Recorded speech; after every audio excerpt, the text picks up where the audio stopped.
Hello children, glad to see you all.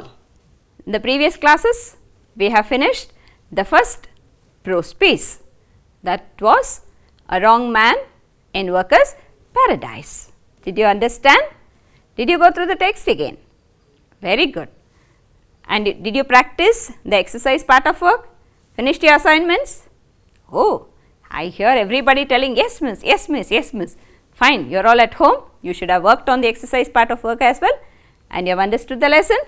With this, today we shall go to the poetry piece. You all love poems?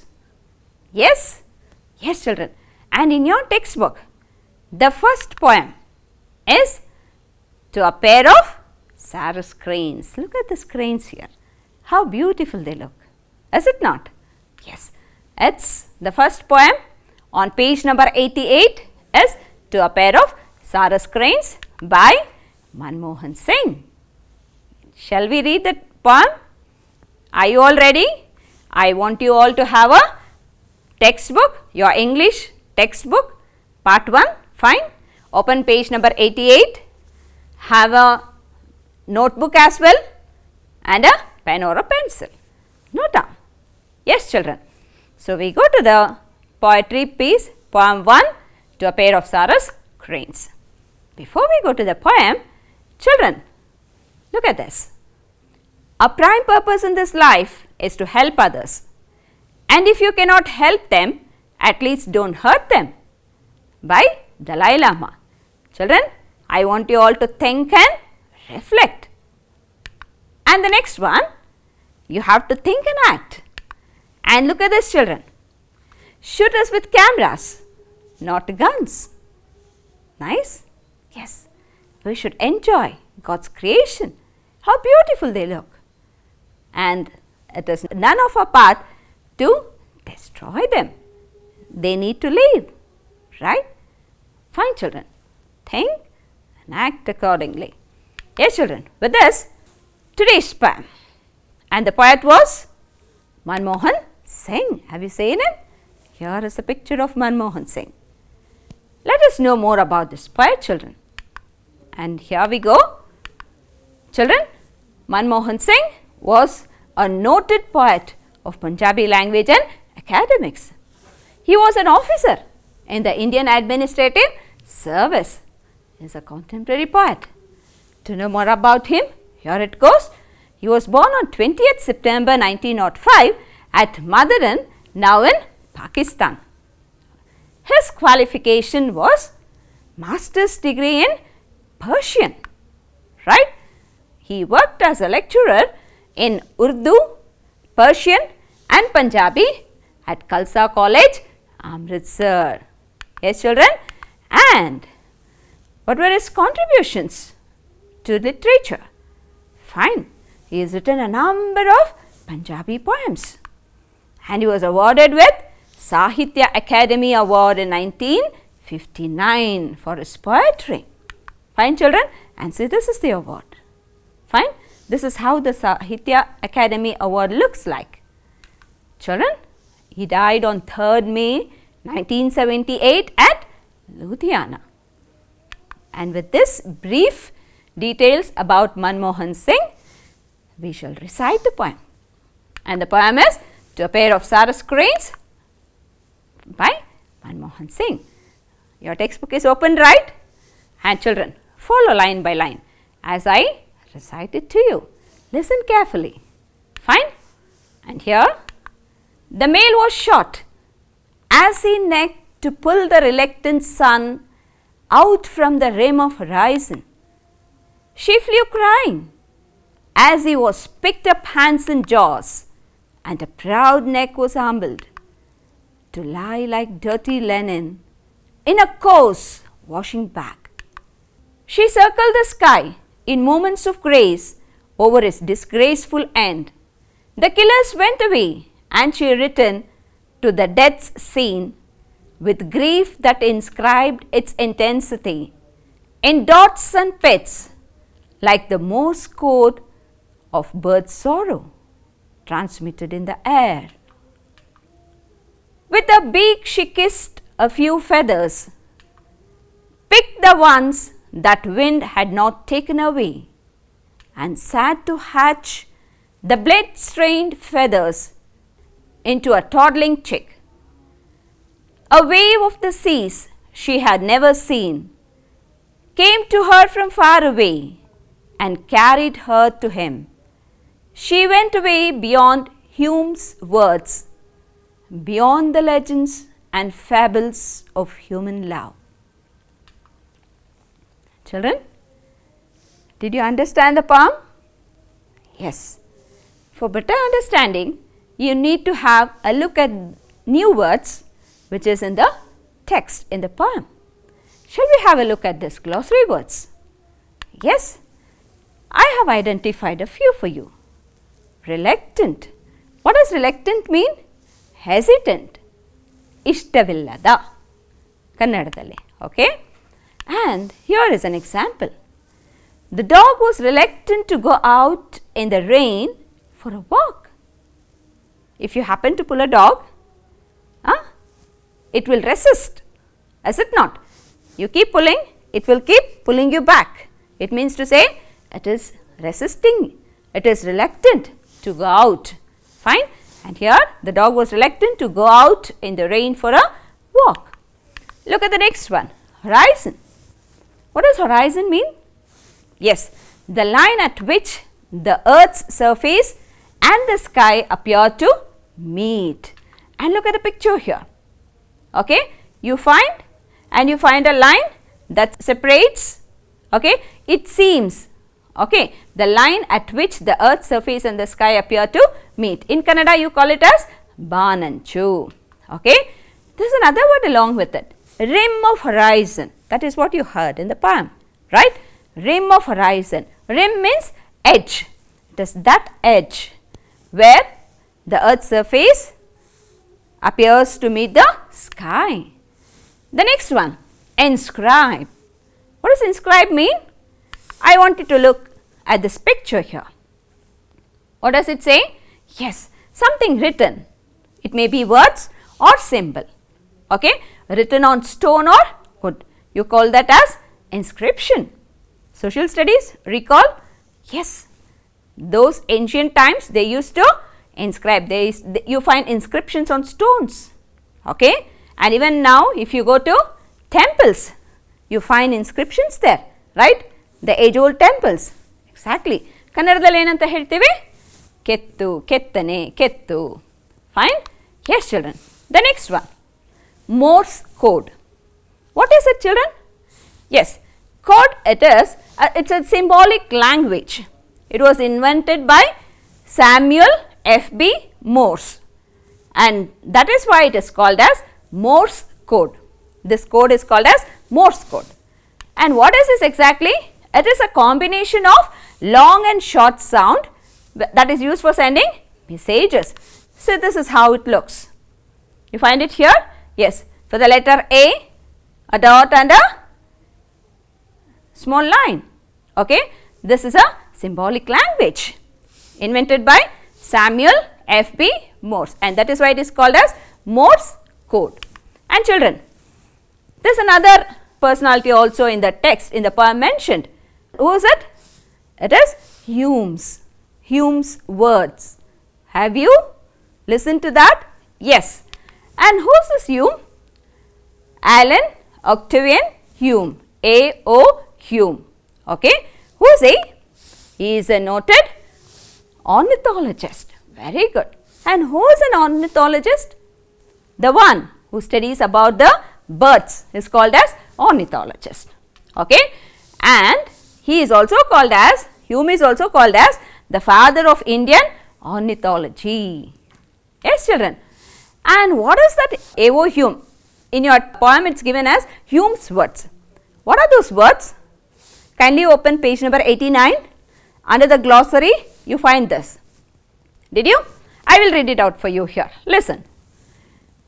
They certainly pair for life and probably exhibit great grief for their male keeping for weeks, at times, about the locality where their partner was killed and calling constantly. I have actually known the widowed bird to pine away and die. These were the lines written by Hume in his book Game Birds of India, Burma and Ceylon. Okay, fine, and that is the period. Yes, children. And the next one is toddling. Toddling andre eno? Tappu hejje ittu nade. It does not mean to say that you are keeping a wrong footstep. Check the meaning in English. Walking with short unsteady steps. Where do you find it? You are come across at homes. If there is a small baby at home and if he or she happens to start walking, see the way he walks. Is it not? Sometimes missing steps, sometimes you think that he might fall. That is called as toddling. And look at the picture here. Yes? Fine, children. And next is legends. What do you mean by legends? They are stories from ancient times about people and events. It may not be true. Exactly. And look at this picture here. There is a book. It reads as Myths and Legends. And look at the next one, children. It is another book. It reads as Greek Myths and Legends. Fables. What does fable mean? A short story typically with animals as characters. And it conveys a moral. Exactly. ಕನ್ನಡದಲ್ಲಿ ಏನು ಹೇಳ್ತೀವಿ? ನೀತಿ ಕಥೆಗಳು. Is it not? And look at this picture. The book on Aesop Fables, the Clever Donkey, and another one, Panchatantra stories. Don't you enjoy Panchatantra stories? Have you read stories from Panchatantra? Yes, you find pretty number of animals where there is a moral as well to learn, right? And children, understanding this few new words from the poem, shall we analyze the poem, children? You recall, you remember, and here it goes. Have a look at the text once again and note down few points, okay, as we analyze the poem stanza by stanza. And here, how does the poem begin? How does it begin?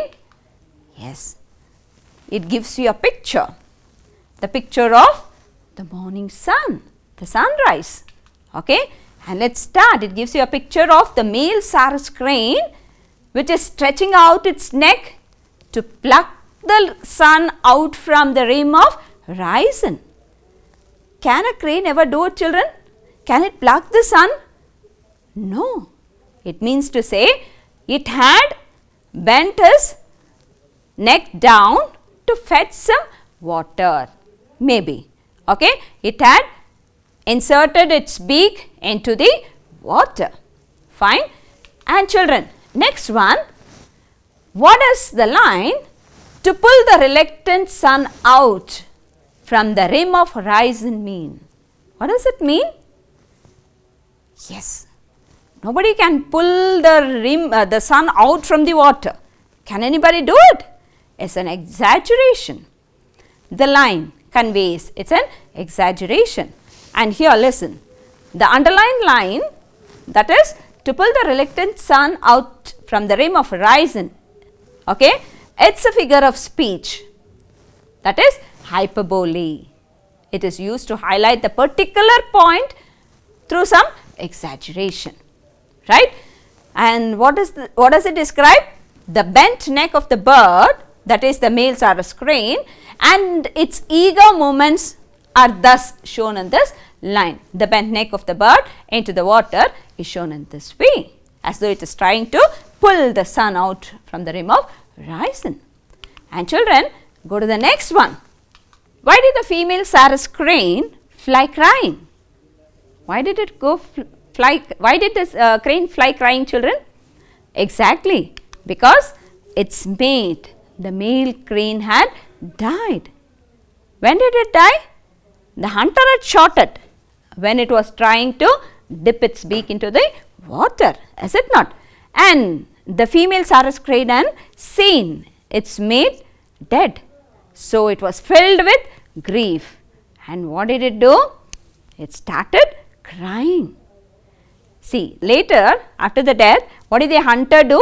He picked the bird, the dead bird, and he flung it into the coast washing bag, the rough bag what he had carried to carry the dead bird. He put it inside that, and he carried it and threw it as though it was a dirty piece of linen, is it not? He threw it inside the bag. The female crane had seen all this, and that is why it started crying. Why? Because it had lost its partner. Fine?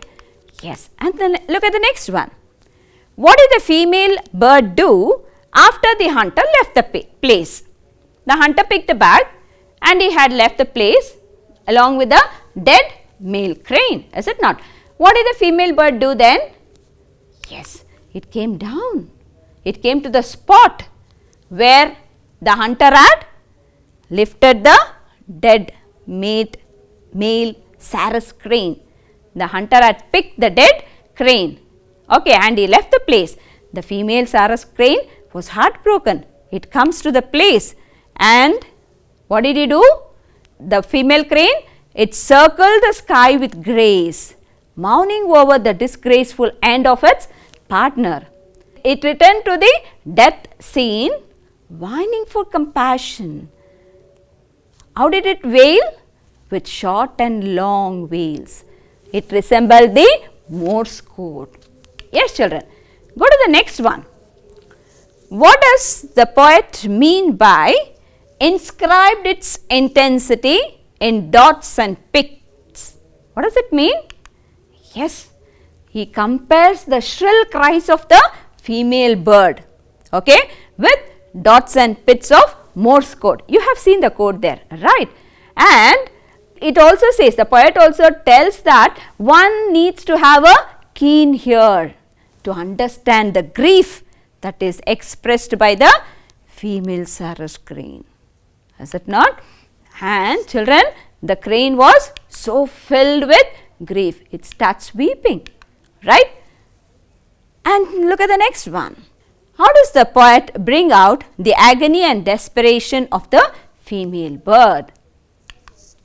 The female bird, what does it do? It wails over the death of the partner. And see, look at its love. She kisses the blood-stained feathers of her mate that the winds had not carried away. Okay, few feathers were there. It wails over the blood-stained feathers. Later, what does it do, children? Exactly.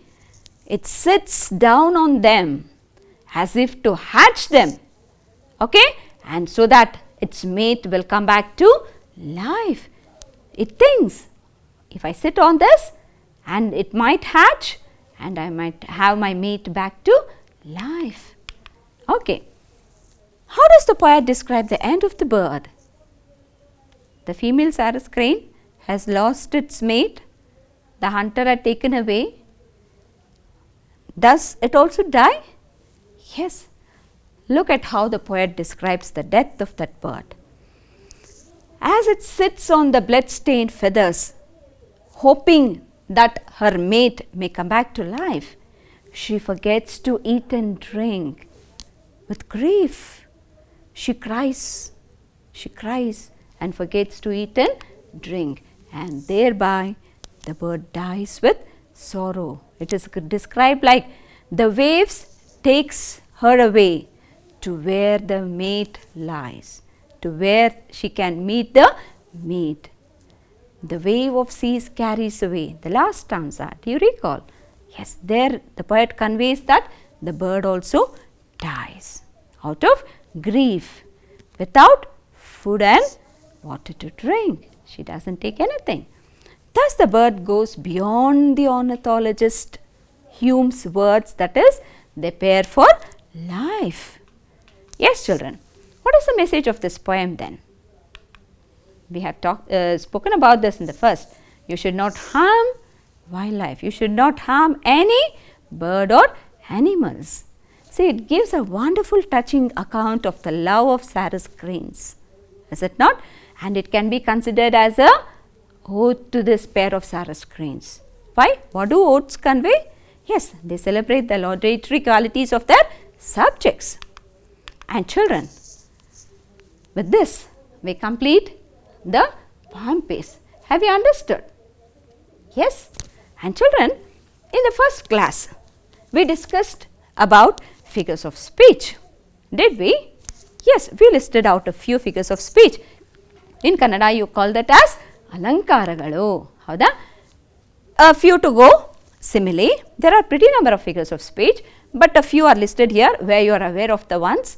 Simile, it is a comparison with the use of as, like, so. Is it not? And next one is metaphor. It is also comparison. It compares two things, but you do not use as, like, or so. Okay. Example for simile. Anyone? Yes, correct. She is as beautiful as a rose. Fine. Another one. Tipu fought like a tiger in the battlefield. The same, if I happen to give an example for metaphor, Tipu was a tiger in the battlefield. See the comparison? Tipu is compared to the tiger. Tipu was a tiger in the battlefield. Is it not? And another one is alliteration. What is alliteration? A repetition of the same sounds. Correct. In the last class, we had an example. I told you, she sells seashells on the seashore. Another one, yes, somebody is telling, Bitty bought a bitter butter and the butter was bitter. To make the bitter butter better butter, Bitty bought a better butter. To make the bitter butter better. Okay? Yes, children. And the personification. What is personification? Yes, something to see that it has got life. It talks about the abstract things as having life. Is it not? And synecdoche. Synecdoche is where a part is taken to be the whole. And metonymy. You have come across this. When? Class 1. When we were working on the exercise part of A Wrong Man in Workers' Paradise. Is it not? Recall that. And children, for today, you have got another figure of speech, that is, yes, I had already quoted it in one of the question, hyperbole, right? But before that, I want you to recall what are figures of speech. What is it?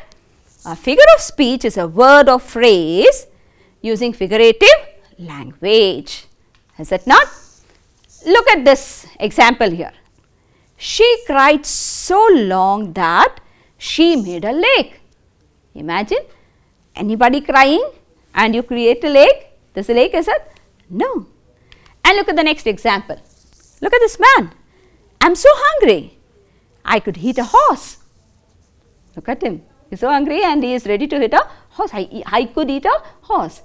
See, it conveys something that you cannot imagine. It is an exaggeration, you say that. Fine. And look at this one. My backpack weighs a ton. Aha.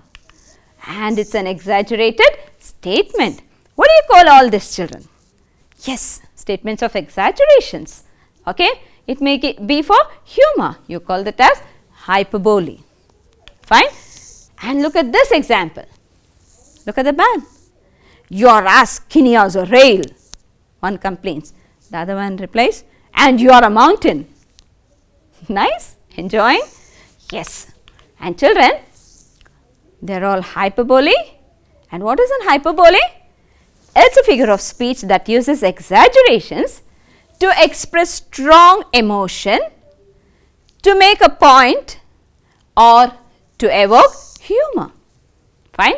It is not intended to be taken literally. Yes? And children, if you have understood this, figures of speech, you will list out a few more figure of speech in the poem. I have not done it for you. It is your part of work. What will you do? You will list out all the figure of speech you come across in this poem to a pair of Sarus cranes. Will you do it? Yes, list out. And you should also give some more examples along with the ones in the text. Will you do it? You have to. And children, along with that, you have got assignment to do as well. And you will have to answer these questions. Look at the first one. How was the majestic neck humbled by the hunter? Second one, a wave of the seas, and a wave of the seas she had never seen came to her from far away and carried her to him. Remember the last stanza? Yes. What does the wave of the sea refer to? I have given you a hint while I was analyzing. And what is the figure of speech used in this extract? Okay, identify the figure of speech rightly. It is easy. Okay, we had just now when we were recalling about the different figure of speech you have studied. I have quoted. Fine, recall what it is exactly. Will you do it, children? Yes. Please, along with this, you are supposed to work on the exercise work also. Given after the poetry piece, you have a project to do. Take out your books. After the class, you have no other classes. Start working on the exercise part of work and also prepare some projects that is mentioned in your exercise. Will you do it, children? Do it neatly and submit it to your subject teacher for assessment. Yes, children. And with this, we complete the first poem in your textbook, that was on page 88. Work on the exercise work, children. Okay. Stay home, stay safe. Thank you, children.